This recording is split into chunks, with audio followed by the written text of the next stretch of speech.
शरदा सबरी परिवार के सभी सदस्यों को मेरा नमस्कार। आज का जो प्रसंग है वो बड़ा ही अलग तरीके का प्रसंग है, जिसमें आप समझ पाएंगे कि जब भी किसी भक्त के मन में कुछ अच्छे विचार उत्पन्न होते थे तो बाबा किस प्रकार से उसको पकड़ लिया करते थे। और आज भी ऐसा होता है कि जब भी आप कुछ अच्छे विचार रखते हैं और बाबा उनको पकड़ लेते हैं और आपको महसूस करा देते हैं कि उन्होंने आपकी बात सुन ली और उसका उत्तर दे दिया। इस कार्यक्रम के दौरान हमने कुछ चित्र इस्तेमाल किए हैं। हम नहीं जानते किसने खींचे किसने बनाए, लेकिन बाबा से प्रार्थना करेंगे कि जिन्होंने भी उसको खींचा है बनाया है, बाबा उन पर और उनके परिवार पर सदैव अपनी कृपा और आशीर्वाद बनाए रखें और श्रद्धा और सबरी परिवार के जो सदस्य हैं उनका भी सदैव मार्गदर्शन करता रहे। तो अब आते हैं प्रसंग के ऊपर। श्री बीवी देव, जिनका की पूरा नाम था बालाकृष्णा विश्वनाथ देव, ये दाहणु के मामलेदार थे और प्राय ये जो थे बहुत आध्यात्मिक पुस्तकों में रुचि रखा करते थे और उनका पाठ किया करते थे रेगुलरली। और ये जब शिरडी आते थे तो 2-2, 3-3 महीने बाबा के लिए दर्शन के लिए शिरडी रुका करते थे।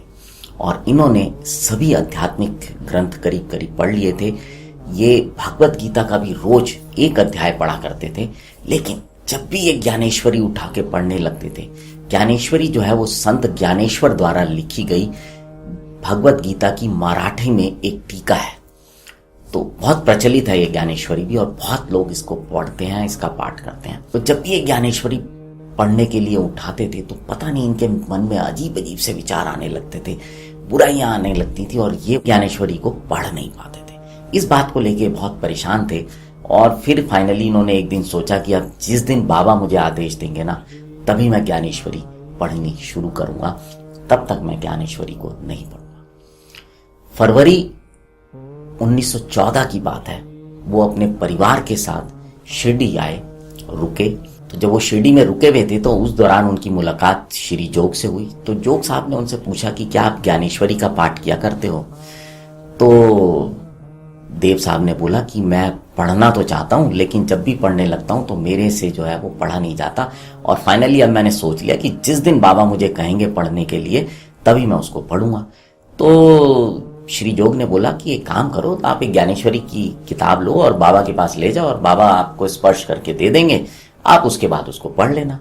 तो श्री बीवी देव ने बोला, नहीं, मैं ऐसा नहीं करना चाहता, मैं बाबा के स्पष्ट आदेश का इंतजार करूंगा। जब बाबा मुझे आदेश देंगे तभी मैं ज्ञानेश्वरी पढ़ना शुरू करूंगा।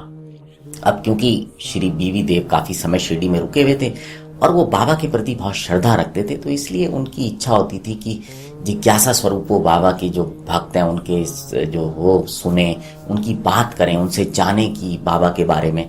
तो श्री जोग से वार्तालाप समाप्त होने के बाद देव साहब बाबा के दर्शन करने के लिए द्वारका माई में गए और उन्होंने बाबा को 1 रुपया दक्षिणा भेंट की। बाबा ने उनसे 20 रुपये और दक्षिणा मांगी, जो उन्होंने खुशी खुशी बाबा को दे दी। दर्शन के बाद वो बैठ गए। वहीं पे उनकी मुलाकात बालाकराम से हुई, जो बाबा के बहुत ही भक्त घनिष्ठ भक्तों में से थे।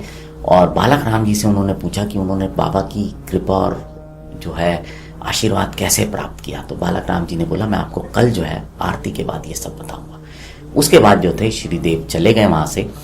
दूसरे दिन जब श्री देव द्वारका माई में बाबा के दर्शन के लिए आए तो बाबा ने उनसे 20 रुपया दक्षिणा मांगी, जो उन्होंने सहर्ष ही दे दी। और उसके बाद वो एकांत में जाकर एक साइड में बैठ गए। बाबा ने उनको बुलाया और बुलाकर अपने पास बैठा लिया। आरती समाप्त हो गई, सब लोग अपने अपने चले गए और फिर श्री देव ने बालक राम जी से बात की, क्योंकि उन्होंने कहा था कि आपको अगले दिन आरती के बाद बताऊंगा। तो बालक राम जी ने कहा, ठीक है, मैं आपको बताता हूँ। और जब वो इस बात का उत्तर देने ही वाले थे, कि बताने ही वाले थे कि बाबा की कृपा और आशीर्वाद कैसे प्राप्त किया, तभी चंदू कोड़ी, जो बाबा के एक भक्त थे, वो आए और उन्होंने आके बोला कि देव साहब को बाबा याद कर रहे हैं। जब श्री देव बाबा के पास द्वारका माई में पहुंचे तो बाबा ने उनसे पूछा कि क्या कर रहे थे। तो उन्होंने बोला कि महाराज, बाबा मैं आपकी कथा श्रवण करने के लिए बैठा हुआ था। उसके बाद बाबा जो थे द्वारका माई में चले गए और अपनी गद्दी पे बैठ गए और देव को भी अंदर बुला लिया और उनको बोला कि तुमने मेरी चिंदियों की चोरी की है। देव ने बोला कि बाबा, मुझे तो ध्यान नहीं पड़ता कि मैंने किसी चीज की कोई चोरी की है, पर बाबा कहाँ मानने वाले थे। बाबा ने उनको बहुत डांटा और बहुत क्रोधित हुए। मतलब श्रीदेव को तो एक बार ऐसा लग रहा था कि आज इनको बाबा शायद पिटाई ना कर दें, पर बस बाबा ने उनको मारा नहीं और करीब 1 घंटे बाद बाबा ने उनको दोबारा बोला कि ठीक है तुम वापस जाओ। और जब वापस भेज दिया उसके बाद फिर बाबा ने उनको दोबारा बुलाया। अब जब दोबारा बुलाया तो आप सुनिएगा कि किस प्रकार बाबा अपने भक्तों पे कृपा करते हैं। बाबा ने बोला कि इस बुजुर्ग व्यक्ति को मेरी बातों से लगता है बहुत दुख हुआ है, पर इन्होंने चोरी किया ये मानते ही नहीं है, मैं क्या करूं। बाबा ने श्रीदेव से फिर 12 रुपए दक्षिणा मांगी जो उन्होंने दे दी। उसके बाद बाबा ने उनसे पूछा आजकल क्या कर रहे हो। श्रीदेव ने बोला मैं कुछ नहीं कर रहा। बाबा ने बोला प्रतिदिन पोथी ज्ञानेश्वरी को पोथी भी कहा जाता है, कि प्रतिदिन ज्ञानेश्वरी का पाठ किया करो। अब श्रीदेव को क्या चाहिए था, इसी बात की वो आस लगाए बैठे थे कि जिस दिन बाबा मुझे कहेंगे उस दिन से मैं ज्ञानेश्वरी का पाठ शुरू करूंगा। और उन्हें पूरा विश्वास था कि अब जब मैं पाठ शुरू करूंगा तो मेरे मन में कोई भी किसी प्रकार के बुरे विचार उत्पन्न नहीं होंगे। बाबा ने आगे कहा जाओ वाड़े में बैठो, इसका पाठ करो, खुद भी पढ़ो और औरों को भी समझाओ, उनको भी बताओ। श्रीदेव को जो थी वो अपनी मन की जो मुराद थी वो पूरी हो गई थी, इच्छा पूरी हो गई थी। उन्होंने बाबा को साष्टांग प्रणाम किया, उनको बोला देवा मुझ पर कृपा कीजिए कि मैं इसको सही तरीके से पढ़ पाऊं। आपने तो मुझे जो चीज चाहिए थी वो दे दी। और अब श्रीदेव को ये भी समझ में आ गया कि वो कौन सी चिंदियां थी जिनकी बात बाबा उनसे कर रहे थे चोरी करने के लिए। तो आपने सुना इस प्रसंग के माध्यम से कि किस प्रकार से बाबा अगर आपके मन में कोई अच्छे विचार हुआ करते थे तो उसको पूरा किया करते थे। और कई बार उसकी जो प्रणाली थी वो थोड़ी अलग होती थी, लेकिन अच्छे विचारों को अच्छी तरीके से वो समर्थन किया करते थे। आज का ये प्रसंग आपको अच्छा लगा हो तो इसे और भी साईं भक्तों के साथ साझा कीजिएगा। अब आपसे विदा लेते हैं, जुड़े रहें श्रद्धा और सबरी के साथ। नमस्कार।